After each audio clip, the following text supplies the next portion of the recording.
Yeah, looks like I'm one of a few very aloha shirt today. So yes, I'm from a local. Okay, my name is Shen. I'm a professor at the UH Manoa, so about 3 miles from here. And welcome to Hawaii, friends and colleagues. So today I will share with you about our experience about field applications of alkali-activated concrete, which is cement-free, sometimes also called geopolymer concrete, using industry waste such as fly ash, slag, red mark, with optimized cost and performance. I don't think I have enough time to go over all these details, but I will introduce what is AEC and what is the benefit of AEC. And then I will go over the field applications, focus on the field application in Hawaii and also in China. All right, we all know concrete is made by cement with water, sand, coarse aggregate, some admixtures. So these 5 components mixed together, we have concrete.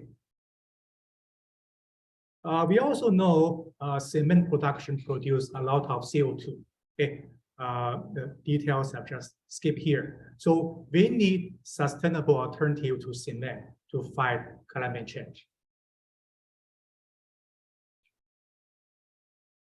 April last year, Hawaii became the first US state to declare climate emergency. And here is the interview of Mr. Bill Gates, also from last year. I just quote here, cement over 6% of worldwide carbon emissions, and yet we do not have a way of doing that clean that does not cost dramatically more than twice the price. Okay. But I think we can do, in many cases, better than this, sometimes much better than this. So to produce Portland cement, we also need to excavate a lot of raw materials, such as limestone, clay, sand, and so on. So about 3 billion tons each year. At the same time, we also have industrial waste from coal burning power plants, such as fly ash, and also from aluminum and the steel production process in the case of red mark and the slag.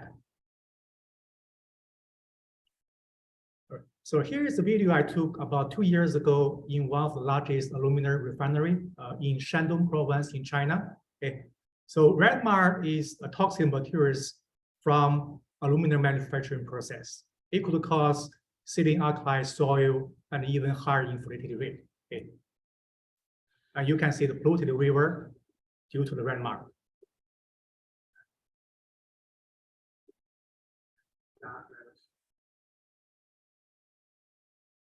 This is another video of the coal burning process, also in Shandong province. Okay, a lot of pollution. And this table shows us the production in million tons every year, utilization percentage, and also carbon footprint of cement, fly ash, slag, and red mark. Okay. And because when we replace cement with fly ash, slag, and red mark, the carbon footprint is almost 0. Okay. And also because the very low utilization percentage, we have billions of tons of these waste materials landfilled already.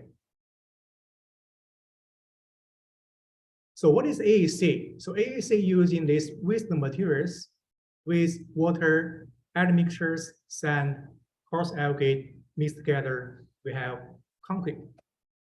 So comparing normal concrete with AEC, we can see the major difference is cement versus waste materials. They also use water, sand, and coarse aggregate. So by using waste material to replace cement, we can help to reduce the CO2 emitted by cement production. We can also reduce the excavation of raw materials. We also can help reduce landfills of fly ash, slag, and red mark, so we could have cleaner air, water, and soil. And this is a picture I took by my house in Hawaii, okay, about several months ago. Everything looks nice. What I want to see here is fighting climate change must be a group effort. Okay, we live under one roof and we must work together to preserve our planet. Next, I will talk about definition of AAC, what is precursors, what is alkali activation. Due to time limit, I will just quickly go over that, may even skip some of the details. Okay. AAC is not new concept. It dates back to almost 100 years ago. Okay, so the reason we haven't seen large application of these materials due to many reasons, such as the current temperature may be high, the setting time may be too short, quality control issues, cost issues, okay, and so on. Depending on the binder chemistry, we could have high calcium AEM, low calcium AEM, and blended system.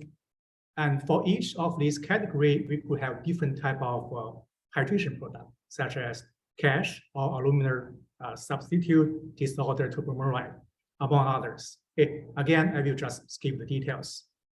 For low calcium, we have classic geopolymer, we also call NASH, also calcium hydroxide. And for blended system, depending on the pH level, we could have a mixture of different hydration products. Okay. So the goal for this research is large-scale applications of high performance and also economic AAC using standard equipment and simple mixing procedure. Okay. Based on analyzing precursors, these waste materials, more accurately using XRD, SEM, and Raman spectroscopy, okay, and also monitoring the kinetic reaction, the chemical reaction using Raman. Okay. So we can optimize the cost and also balance the performance as well as the cost. Okay. I will quickly go over the precursor analysis, a lot of chemistry, kind of boring for some of us. Different type of precursors. So we use classic XRF, but that is not enough, far from enough. So combining XRF and XRD, we kind of get the idea of the percentage of crystalline phase versus amorphous phase. Okay, amorphous phase we also call the reactive phase. Crystalline phase is not so reactive. Okay, the most important thing oxide is silica, aluminum, and among others.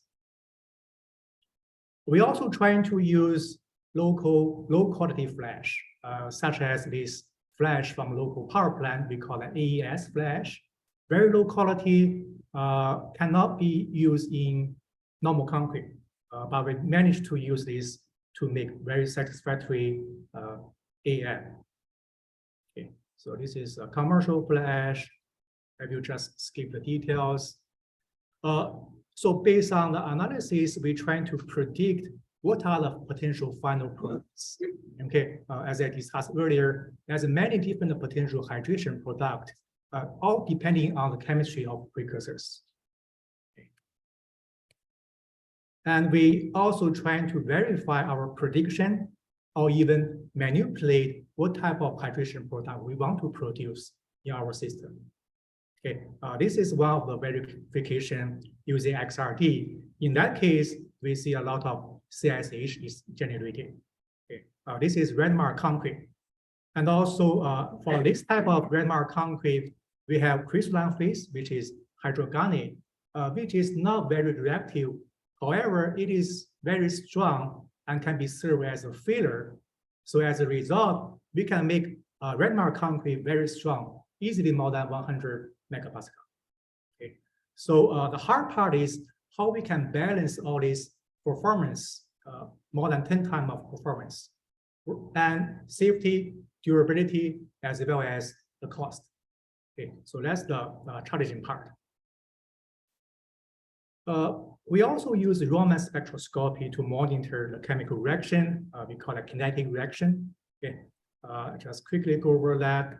We use some MATLAB code to better calculate and estimate the percentage of different phases, okay, such as this. And here shows one of the interesting application of raw mass spectroscopy. So we can monitor the hydration process by focusing on interesting part, such as glassy aluminum silicate and glassy silicate phase, which is region 1 and region 10 here. Okay. As we can see from this video, it shows the dissolution process in the first 24 hours. Okay. We can see the intensity change and sometimes even reverse its direction. So what happened here is, here shows dissolution process versus time for the first 13 hours. This kind of remind me of the classic hydration process of C3S. Okay. Here is, we can see a competing effect of dissolution and gelation. Okay. At the beginning in zone A and B, we see sodium hydroxide dissolve the precursors until achieve the until achieve the saturation point. And then anyhow, I just give the details. So based on raw mass spectroscopy, we can better design and manipulate the hydration product. So we can achieve the optimized mix design. Okay, so the lab result pretty consistent with existing research. I will just skip here.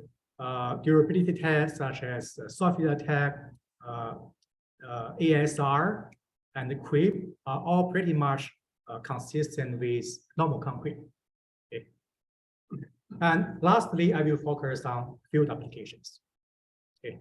So this table shows one of the case study. We use flash-based AAC. Compared with ordinary Portland cement concrete, we can achieve more than 85% reduction in cost. 85% carbon footprint reduction. Cost-wise, more than 25% reduction. Some case, we can achieve more than 50% reduction in cost. Cost is very important. 100% cement reduction. No cement is needed at all. Strength, pretty high. Fresh properties, setting time, slump, shrinkage, creep, permeability, freeze-thaw damage, software attack, ESR are okay. And this is the video of this flash-based concrete. This is in Xinjiang province in China, early this year.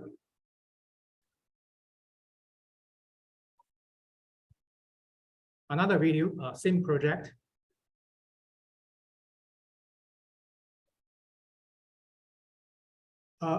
Early next year, in Oahu, we'll cast 2 types of AEC in Fairton Highway widening project. So this is HDOT, Hawaii DOT sponsored project. This is another case study using red mark concrete. So red mark is toxic materials, and we need to ensure it is safe to use. Okay. This is paving of the red mark concrete.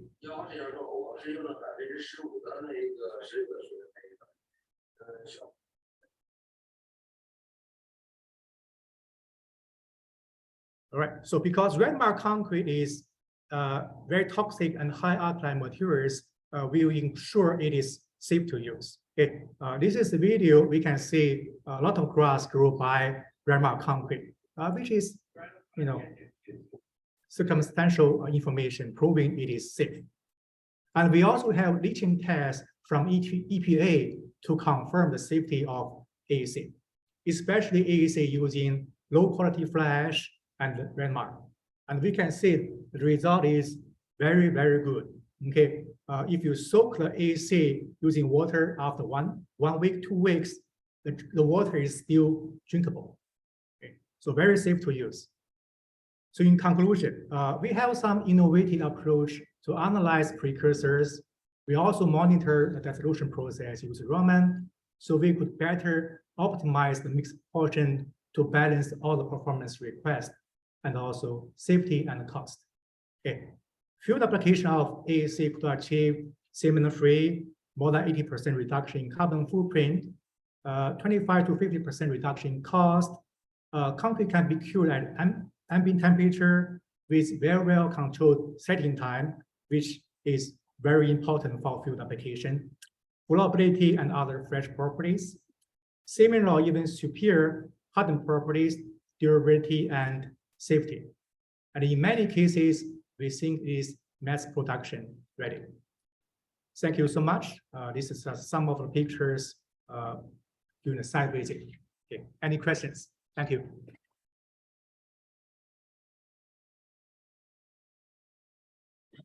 Any questions? Yes.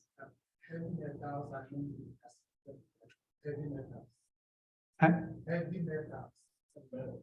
Heavy metals. Yeah, Yes. So such as lead, in red mark, let's look at this preliminary leaching result.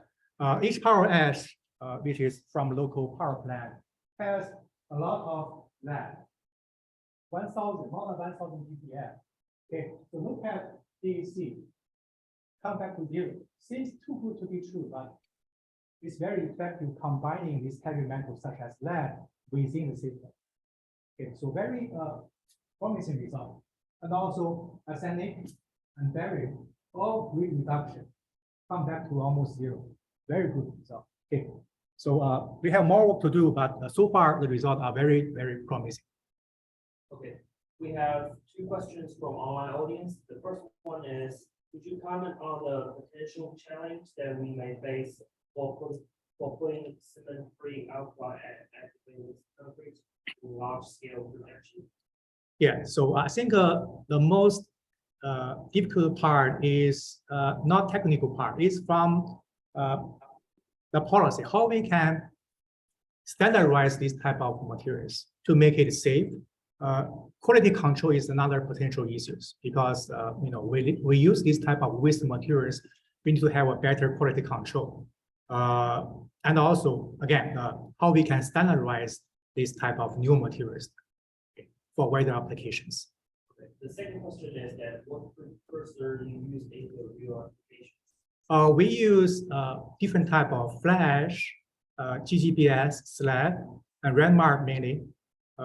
We could also use lower quality ash, such as AES and H power ash from local Hawaii power plant. Okay. Yeah, so far that's the materials we use. Okay. All right. Thank you.